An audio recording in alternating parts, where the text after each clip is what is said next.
করছো গো? ঝাড়ু বানাচ্ছ? তো শুভ সকাল বন্ধুরা, আশা করি তোমরা সবাই খুব ভালো আছো। নতুন আরও একটি ব্লগে তোমাদের সবাইকে অনেক অনেক স্বাগত। আবারও একটা নতুন দিন, নতুন সকালকে সঙ্গে নিয়ে হাজির হলাম বন্ধু তোমাদের সামনে। এই যে সকাল সকাল বর্ত বসেই গেছে ঝাড়ু বানাতে। আসলে মা সপ্তাহখানেক হলো এই নারকেল পাতার কাঠিগুলো তুলে রেখেছে ঝাড়ু বানাবে বলে। আর আমাদের এখানে ঝাড়ু বানাতে গেলে একটা দাদু রয়েছে, ওই দাদুকে এই কাঠিগুলো দিলে সুন্দর করে ঝাড়ু বানিয়ে দেয় আর কিছুটা পয়সা নিয়ে নেয়। আর বর আজকে বলছে যে ও নাকি ঝাড়ু বানাতে শিখেছে, কারণ ছোটোবেলায় দেখেছে ওর দাদু নাকি ঝাড়ু বানাতো, তো তার জন্য একটু ট্রাই করতে বসে গেল। আর এদিকে দেখো মা ইঁদুর গর্ত বোঝাচ্ছে। এই যে ওই যে খাটের পায়াগুলো ছিল না, এইগুলোর মানে সাইডে সাইডে ইঁদুরের গর্ত, ছোট ছোট গর্ত ছিল, এগুলোকে আবার মাটি দিয়ে প্লেন করছে। এই যে ওই ধারটায়ও করছে, এই যে দেখো এই কোনাগুলাতেই ইঁদুরের গর্ত যত, এগুলোও ঠিক করবে, একটা একটা করে ঠিক করে আসছে।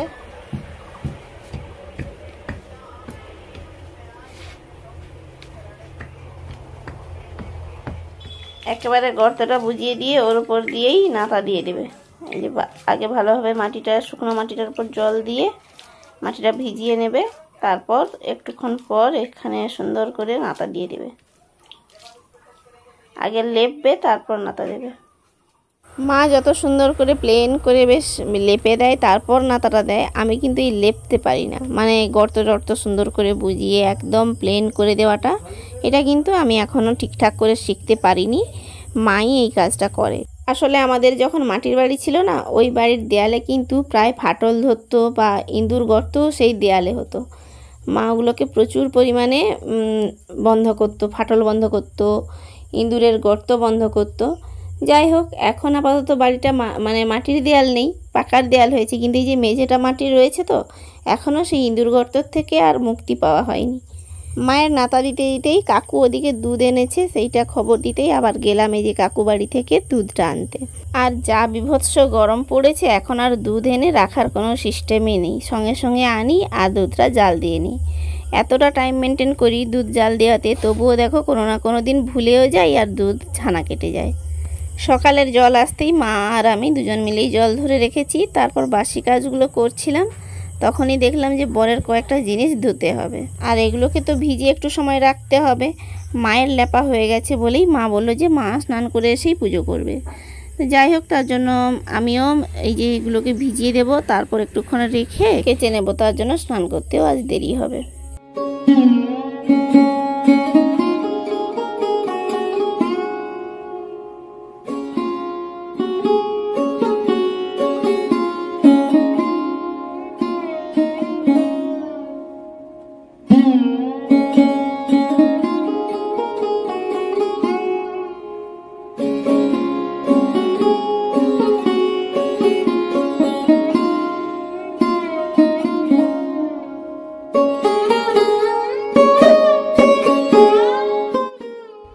কি করছিস?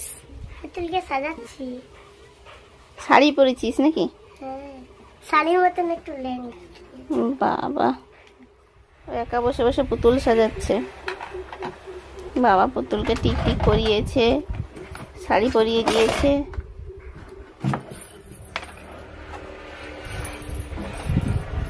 জামাগুলো যেহেতু এইমাত্র ভেজালাম, তার জন্য একটু সময় তো রাখতেই হবে। আর এতক্ষণ না বসে থেকে দুপুরে কি রান্না হবে একটু ভাবনা চিন্তা করে নিয়েই সবজি কাটতে বসে গেছি। তো সবজি বলতে এই যে কুঁদলি, এগুলো কিন্তু সেই যে মেশো এনেছিল সেই কুঁদলি কিন্তু এখনও রয়েছে।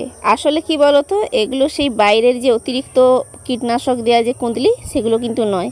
এগুলো আমাদের গ্রামেরই ঘরোয়াভাবে চাষিরা যে চাষ করে কুঁদলি, এগুলো সেই কুঁদলি।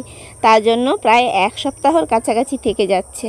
আর বাইরে থেকে যে কুঁদলিগুলো আসে, ওগুলো তো যেদিন আনি তার পরের দিন সকালেই পেকে যায়। এরকম হয়তো 1 কিলো কুঁদলির মধ্যে 500 কুঁদলি ভালো, 500 কুঁদলি পাকা। এই সাজানোটা আমি শুধু একাই করেছি। একাই করেছিস? বাবা, তুই তো সাজানো শিখে গেছিস তাহলে। তাহলে আমার পুচি কি বিউটিশিয়ান হবে?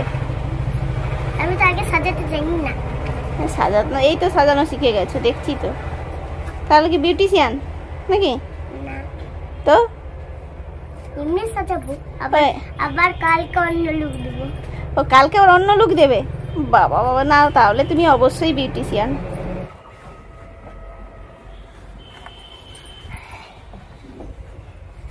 ওরে পুচির পুতুল তো কি সুন্দর। এখন কিন্তু অনেকটাই বেলা হয়ে গেছে, প্রায় 11টা 15। এখন আমি এই যে কেচে মেলছি, এরপর স্নান করব, রান্না করব। কতটা দেরি হয়ে গেছে আজকে। তবে এরই ফাঁকে যে আমি সবজিটা কেটে রেখেছি এটাই অনেকটা সুবিধা। আপাতত স্নান করে এসে রান্নাটা শুরু করতে পারবো। আর আজকে রান্না বলতে তেমন কিছুই নয়, যেহেতু আজ শুক্রবার, পূর্ণিমা তিথি চলে এসেছে, তার জন্য কিন্তু নিরামিষ খাওয়া হবে। তো ওই যে কুঁদলি কেটেছি আর চিচিঙ্গা, এগুলোকে ভাজা করব। আর দুধ রয়েছে, পাকা আম, এগুলোই আজকে আমাদের দুপুরের মেনু হবে। তো দেখো এই যে স্নান করে এসেই মুড়ি খেতে বসলাম।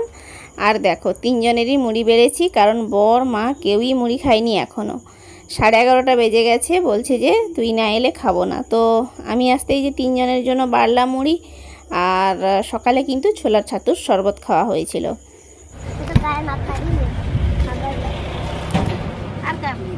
আর কি, আচ্ছা একটা দাও তো, মটকা দাও।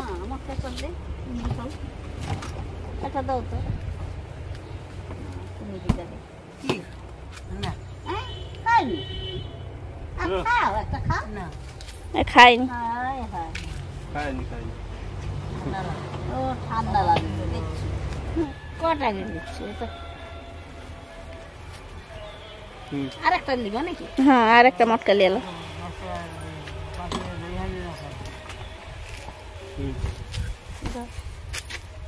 চলো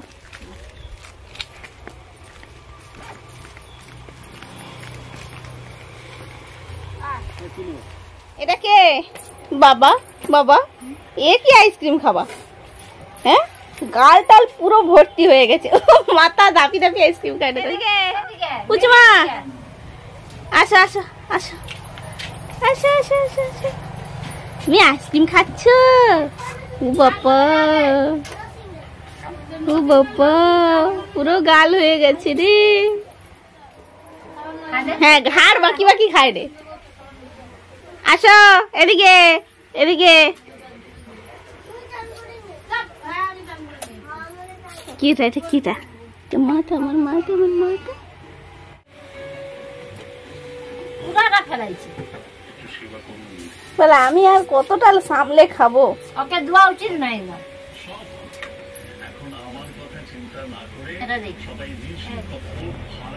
অনেকক্ষণ ধরে পুচুমার আইসক্রিম খাওয়া দেখছিলাম, আর এত হাসি পাচ্ছিল, সবাই মিলে হাসছিলাম ওর ভঙ্গি দেখে। মাথা ধাপিয়ে ধাপিয়ে খাচ্ছিল আইসক্রিম। যে কোনো ঠান্ডা খেতেও খুবই পছন্দ করে, সে কোল্ড ড্রিঙ্কস হতে পারে আর আইসক্রিম হতে পারে। তো যাই হোক, এই যে দুপুরে খেতে বসে পড়েছি, বরকে আগে দিয়ে দিয়েছি। আর আসলে কি বলতো, রান্না করতে করতেই কিন্তু ওই আইসক্রিম দোকানের শব্দটা আমি পেয়েছিলাম। ওদিকে রান্নাও হয়ে গেছে, আর মাঝখানটা একটু সবাই মিলে আনন্দ করে আইসক্রিমও খেয়ে নিলাম। আর এই কিছুক্ষণ আগেই ভাতের হাঁড়ি নেমেছে, তার জন্য ভাতগুলো খুব গরম বলেই মা সব থালাতে ভাতগুলোকে মিলিয়ে মিলিয়ে দিয়েছে, যাতে ঠান্ডা হয় তাড়াতাড়ি। তো দেখো এই যে আমি কিন্তু এখন কোনো ভাজা নেব না, আমি জাস্ট দুধ আর আম এইটাকে মাখিয়েই ভাত খাবো। আমার এই রকম খেতে যে এত ভালো লাগে, মানে কি আর বলবো। আজকে সারাদিন একটু একটু মেঘলা ছিল, এখন কিন্তু বেশ আকাশে মেঘ পুরো ঘিরে গেছে। জামা কাপড়গুলো তুলে নিই, তারপর কি বলছিস? ওই যে তার পুতুলকে সাজানো হয়ে গেছে। বাতাসটা আছে, কিন্তু ভালোই মেঘ আছে আকাশে, বৃষ্টি বৃষ্টি আসতে পারে।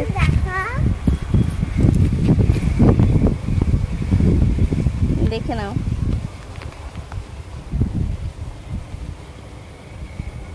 বাবা, এটা লাল টুকটুকে পুতুল।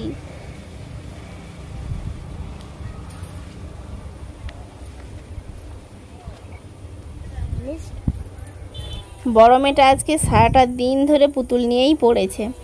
সকালে স্কুল থেকে এসছিল, পুতুল নিয়ে একটু খেলেছে, আবার ওর মা ডাকতে গিয়ে খেয়ে ঘুমিয়ে গেছিলো।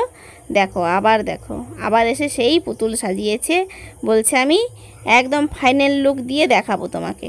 তো ফাইনাল লুক দিয়ে আমাকে বলছে যে দেখো মিমি কেমন হয়েছে। মেয়েটা এতটাই শান্ত, ওর সব কাজেই কিন্তু উৎসাহ দিলেও কিন্তু খুব উৎসাহ পায় আর কাজগুলোকে খুব সুন্দরভাবে নিপুণ করে করার চেষ্টা করে। আসলে আমার মনে হয় যে কোনো বাচ্চাকে তার বানানো কোনো জিনিসকেই কিন্তু খারাপ বলা উচিত নয়। খারাপ বললে ও কিন্তু ডিমোটিভেট হয়ে যায়। ওকে যদি বলা হয় হ্যাঁ হয়েছে, আরও একটু ভালো করার চেষ্টা করো, দিলে আরও ভালো লাগবে দেখতে বা কিছু এইরকম যদি বলা যায়, ও কিন্তু মোটিভেট হয়ে আরও ভালো করার চেষ্টা করবে। সেটা শুধু ড্রয়িং করা বা যে কোনো হাতের কাজ ও সব নয়, পড়াশোনার ক্ষেত্রেও সেম ব্যাপার।